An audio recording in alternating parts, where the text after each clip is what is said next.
नमस्कार, जनता टीवी देख रहे हैं आप। आपके साथ मैं हूं खुशबू पांडे। तो चलिए रुख करेंगे खबरों की ओर। मुख्यमंत्री पुष्कर सिंह धामी की अध्यक्षता में आज सचिवालय में मंत्रिमंडल की बैठक हुई। कैबिनेट बैठक में प्रेमचंद्र अग्रवाल, धन सिंह रावत, सुबोध उनियाल, सौरभ बहुगुणा, गणेश जोशी और रेखा आर्य मौजूद रहे।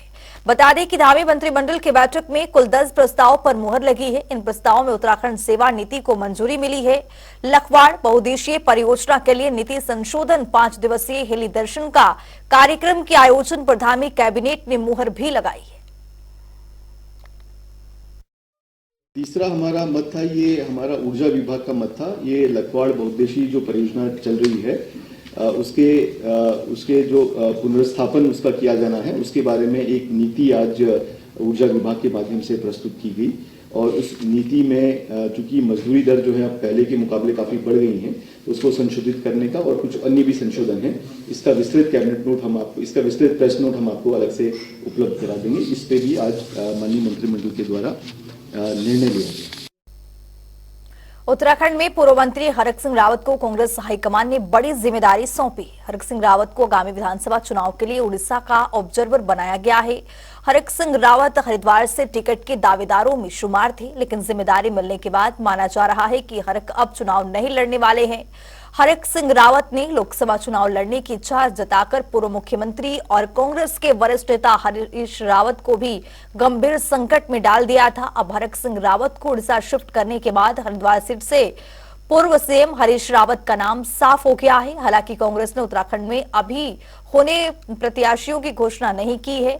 वहीं बीजेपी प्रदेश प्रवक्ता गौरव पांडे ने हरक सिंह रावत पर तंज कसते हुए कहा कि उत्तराखंड में हरक सिंह रावत की राजनीतिक पारी समाप्ति की ओर है। हरक सिंह रावत उत्तराखंड के एक सीनियर नेता हैं। वो कई बार एमएलए रहे हैं, कैबिनेट मंत्री रहे हैं और अभी हरिद्वार से लोकसभा की तैयारी भी कर रहे थे। मुझे ऐसा लगता है चुनाव से ठीक पहले जिस तरह कांग्रेस ने उनको उड़ीसा में भेज दिया है, मुझे लगता है कांग्रेस भी उनको सीरियस नहीं ले रही है। और जिस तरीके से उनके ऊपर सीबीआई का, ईडी का मुकदमा चल रहा है, मुझे ऐसा लगता है कि अब कहीं ना कहीं हरक सिंह रावत का राजनीतिक पारी समाप्ति की ओर है। और ये हरक सिंह जी को भी सोचना चाहिए कि चुनाव से ठीक पहले कांग्रेस ने उन्हें उड़ीसा क्यों भेज दिया, किस कारण से भेजा। और मुझे ऐसा लगता है उत्तराखंड में अब हरक सिंह रावत की पारी समाप्ति की ओर है। मुख्यमंत्री पुष्कर सिंह धामी ने मुख्यमंत्री आवास स्थित मुख्य सेवक सदन में 17 विभागों की करीब 8,000 करोड़ की 122 का योजनाओं का वर्चुअल लोकार्पण और शिलान्यास किया है। इस अवसर पर मुख्यमंत्री ने भवन और अन्य संति मार्ग कर्मकार कल्याण बोर्ड के जरिए पंजीकृत श्रमिकों को टूल किट का वितरण किया है। इस दौरान सीएम धामी ने कहा कि हमारी सरकार का लक्ष्य उत्तराखंड को देश का श्रेष्ठ राज्य बनाना है, जिसका असर भी देखने को मिल रहा है।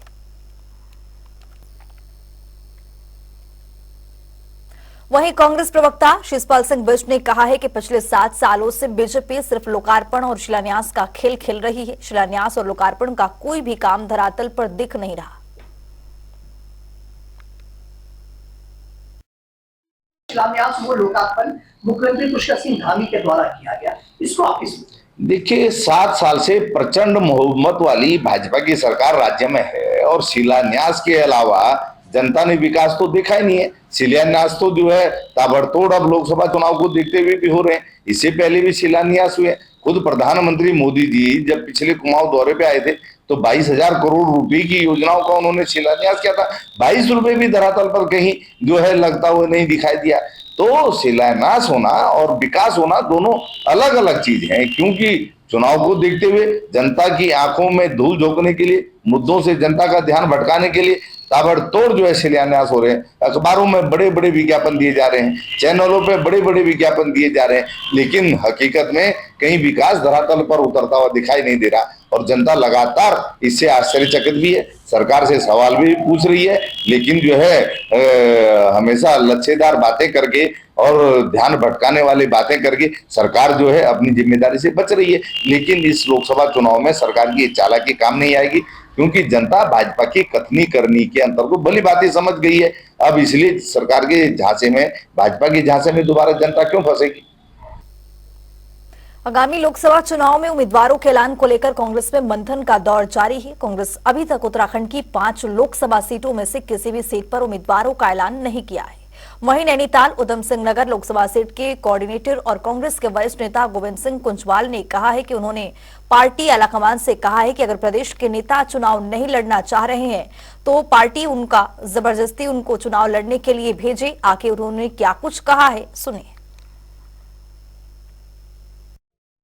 हमने जो रिपोर्ट दी है, अब उसमें नाम में क्या उजागर हो, तो आप सब जानते हैं। यहाँ जो चर्चा में नाम आए हैं हमारे इस नैनीताल उधम सिंह नगर लोकसभा सीट के लिए, उसमें हमारे पुराने सांसद महेंद्र पाल भी हैं और हमारे दीपक बलूटिया जी भी हैं और हमारे भुवन काफड़ी जी भी हैं, हमारे गणेश उपाध्याय जी भी हैं। तो इस तरह के तमाम नाम हैं और जिसको भी टिकट मिलेगा। और मैंने तो यशपाल आर्य का नाम बहुत मजबूती के साथ रखा था, लेकिन अब जनरल सीट में शायद उन्होंने कहा कि उनको संभव नहीं हो पाएगा। हाईकमान चाहे तो फिर लड़ा सकता है।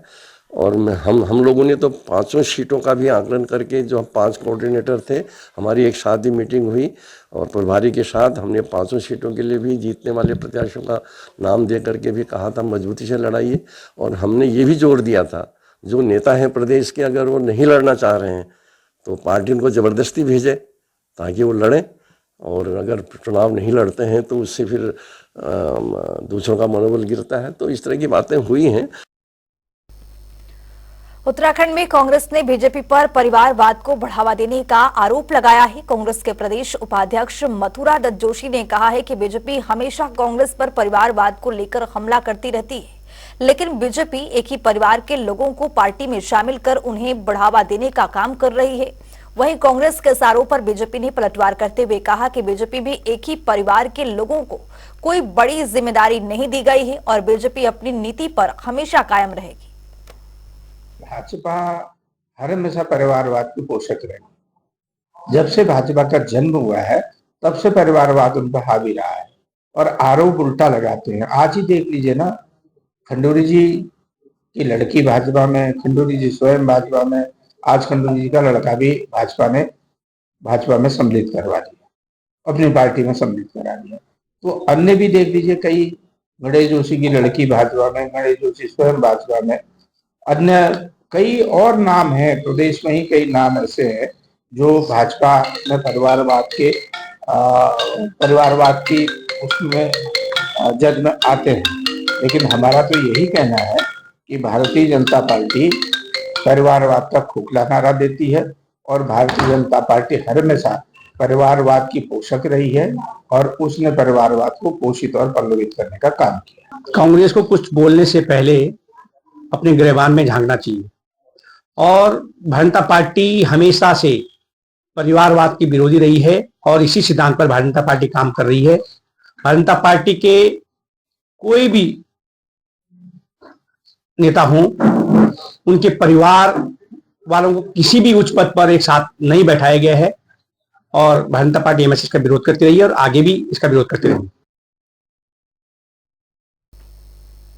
मसूरी में राधा कृष्ण मंदिर की सभागार में Mussoorie traders and welfare association की आम सभा का आयोजन किया गया, जिसमें एसोसिएशन के अध्यक्ष, महामंत्री सहित कोषाध्यक्ष भी मौजूद रहे। इस दौरान कोषाध्यक्ष नागेंद्र उनियाल ने अपनी साल भर के कार्यकाल और आय व्यय का हिसाब सदन में रखा, जिसको सदन ने सर्वसम्मति से पास कर दिया है। इसके अलावा मसूरी माल रोड पर बढ़ते अतिक्रमण और पटरी व्यापारियों को लेकर कई लोगों ने अपना एतराज भी जताया है।